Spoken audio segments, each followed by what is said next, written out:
Жігіттер, егер сіздерде ерте бітіру, яғни преждевременный эякуляция, жыныстық қатынас кезде 1 минутқа жетпей бітіре беру көп қайталана берсе, сіздерге соны ұзартуға көмектесетін осыны лидокаин спрейін айтсам болады. 10%. Бұл жергілікті анестетик болып, жергілікті жансыздандыру болып есептеледі. Яғни бұны осылай мүше деп ойласақ, осы мүшенің головкасына осы лидокаин спрейді осылай 1-2 рет себеміз, астынан 1 рет себеміз.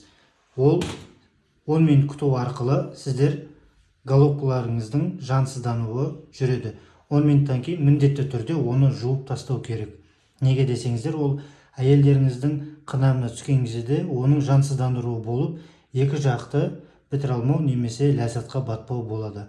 Бұның қарсы көрсетілімдері лидокаин негізінен аллергия туғызуға өте бейім келеді. Сондықтан оны қолданар алдын проба жасап көресіздер.